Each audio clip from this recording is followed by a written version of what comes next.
Anime's biggest problem, women.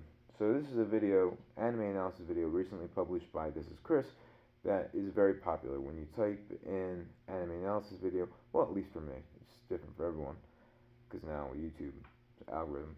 But regardless, it was the seventh result for me when I typed in anime analysis. I thought, well, this could go bad either way, and it went bad in the way I thought it would be. Um, so he says well-written female characters have a well-defined personality. Of course, it's true of both men and women. They have their own character development. They have strengths and weaknesses. They grow as a character. They overcome their flaws. They overcome their fears. They overcome their insecurities. They overcome the challenges in their life and grow as an individual as a result. They become braver, more courageous. I didn't actually get into this much detail about it, but they become wiser, more mature. They become more virtuous in the Aristotelian sense. Yes, true of both men and women. But well written female characters are not sexualized, period. Okay, so Faye Valentine from Cowboy Bebop is not well written because she's sexualized. And okay, so if we're going to apply the same criteria to men and women, which of course you would, because would you argue that a male character who is sexualized is not well written, but a female character who is sexualized is, by definition, poorly written? Let's see the same criteria. So a male character who is sexualized is poorly written.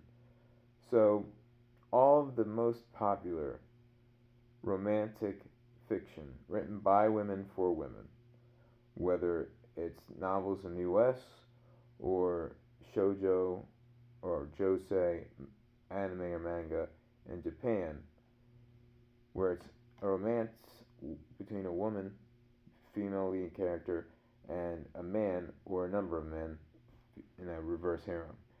The men are always sexualized, but they also often have tragic backstories.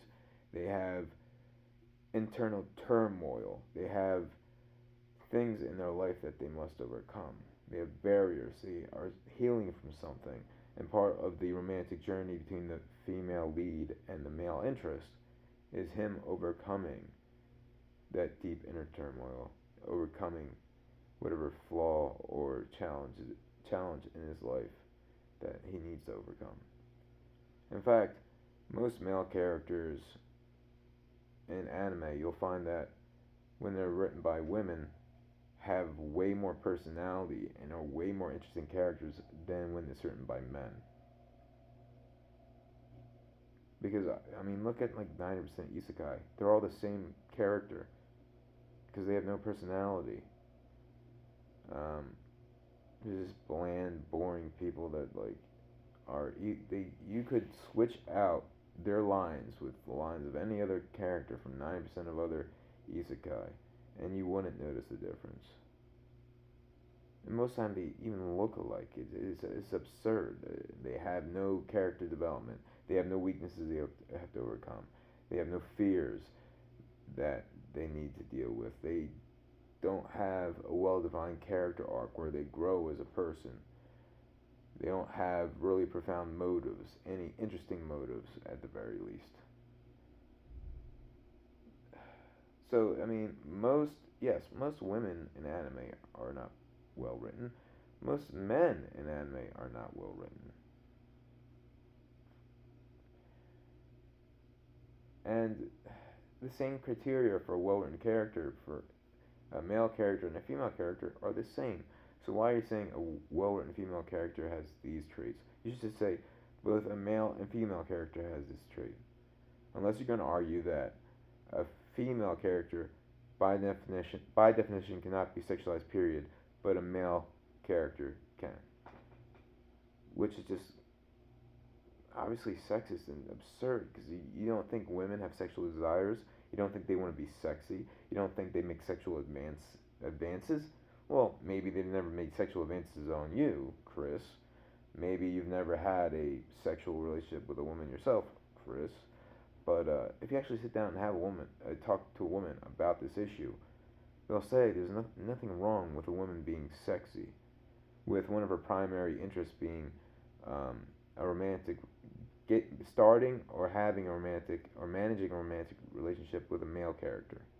Because there are plenty of male characters whose primary motive is getting into a relationship or managing a relationship with a woman. That does not make them a poorly written character. So, I really encourage you. I wish I could call you something other than Chris, because that seems way too personable. Like I'm calling you out. But Chris, make a new video where you reevaluate your arguments and talk about the fact that women can have sex appeal in a fictional story, can have sexual desires, can have one of their primary motives, or even their primary motive to get into a relationship with someone they love or someone they have a crush on. In Japan, it's kind of weird because they translate ski as love when ski just means you like someone. But when you say, daisuki, it means I like you, I have a crush on you, I have strong romantic feelings for you. And the word I actually means love in Japanese. So it's kind of confusing if you don't study Japanese but watch anime. Like, why is this person who's never even gone on a date with this guy saying I love you? Or why is this guy saying to this girl he's never even gone on a date with that he's just seen around school? Why is he writing her a letter saying I love you? Well, because ski doesn't mean love in the way it means in English. It has a very different meaning. So, regardless.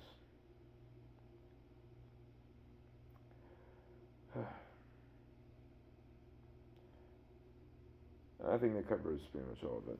Thank you for watching. Please comment, like, subscribe, and I'll make a playlist of just my anime analysis videos. I did an analysis of the most recent Chainsaw Man episode, and I'll be doing reviews and analysis of all Chainsaw episodes from here on out, as well as Eminence and Shadow. I did one for Eminence and Shadow as well. Those are pretty much the only good anime out right now, are Chainsaw Man and Mob Psycho. I think there's one that's like My Hero Academia I like, but it's not one of my favorite anime, but it's really, really good. The manga's better, but regardless. In terms of masterpieces right now, what we have is Mob Psycho 100 and Chainsaw Man. Absolute masterpieces. Amazing, amazing. My Hero Academia, I wouldn't say it's a masterpiece. I'd say it's a strong 8 out of 10. Like, I love watching it. But I just prefer the manga. But that's it.